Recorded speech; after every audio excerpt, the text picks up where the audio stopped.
بسم اللہ الرحمن الرحیم۔ حضرت معقل بن یسار رضی اللہ تعالیٰ عنہما سے روایت ہے کہ رسول اللہ صلی اللہ تعالیٰ علیہ وآلہ وسلم نے ارشاد فرمایا، جو شخص صبح کے وقت تعوذ اور سورہ حشر کی آخری 3 آیتیں تلاوت فرمائے گا تو اللہ تعالیٰ 70,000 فرشتوں کو مقرر فرمائے گا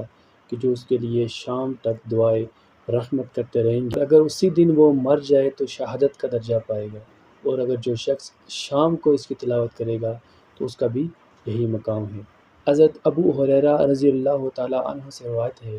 کہ آپ فرماتے ہیں کہ میں نے رسول اللہ صلی اللہ تعالیٰ علیہ وآلہ وسلم سے اسم اعظم کے بارے میں دریافت فرمایا تو آپ صلی اللہ تعالیٰ علیہ وآلہ وسلم نے فرمایا کہ سورہ حشر کی آخری 3 آیاتوں کو کثرت سے پڑھا کرو، ان 3 آیات کی پڑھائی کو اپنے اوپر لازم کر لو۔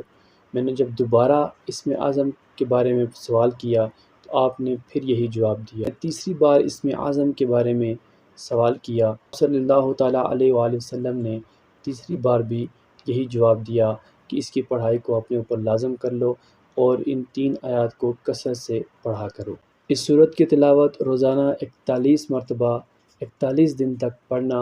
انسان کو مستجاب الدعوات بنا دیتی ہے، اس کی دعائیں قبول ہونے لگتی ہیں اور اس کی روزی فراخ کر دی جاتی ہے۔